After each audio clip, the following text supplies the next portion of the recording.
बिस्मिल्लाहिर्रहमानिर्रहीम। अस्सलाम वालेकुम। आप देख रहे हैं ताज 92 न्यूज और मैं हूं आपकी होस्ट नाइला भट्टी। नजर डालते हैं आज की हेडलाइंस पर। कराची मलीर 26 दिन कबल मलीर सुखन थाने की पुलिस एहलकारों की जानिब से गिरफ्तार करके बदतरीन तशद्दुद के बाद कत्ल किए गए नौजवान मोहम्मद बख्श उर्फ पप्पू लाशारी के वर्सा सैकड़ों इलाका मकीनों के साथ अवामी प्रेस क्लब पहुंचकर रैली निकालकर एहतजाजी मुजाहरा किया और धरना दिया। एहतजाज करने वालों के हाथों में बैनर और प्ले कार्ड मौजूद थे जो हमारे साथ इंसाफ करोगे फलक शुगाफ नारे लगा रहे थे।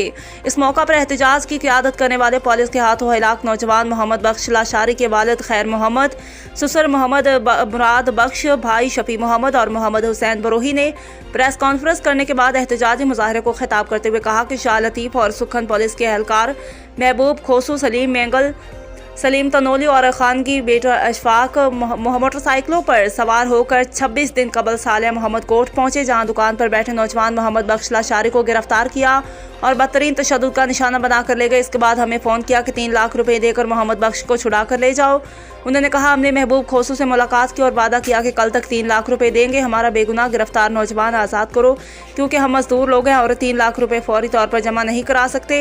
एहलकार महबूब खोसू चला गया, जिसके बाद दूसरे दिन मकतूल मोहम्मद बख्श लाशारी के वालिद खैर मोहम्मद लाशारी ने अपने बेटे की बासियाबी के लिए मलीर कोर्ट में पटिशन दर्ज करवाई, जहां पर पता चला कि बेटे को पुलिस ने मार दिया है। उन्होंने कहा कि कोर्ट में मुकदमा चल रहा है। 3 पुलिस एहलकार जिनमें महबूब खोसू भी शामिल है उनको मुअत्तल कर दिया गया है, जो इस वक्त मुकदमे से हाथ उठाने के लिए मज़ीद नौजवानों को गिरफ्तार करके मारने की धमकियां दे रहे हैं। हमने खौफ के बायस घरों से बाहर निकलना छोड़ दिया है।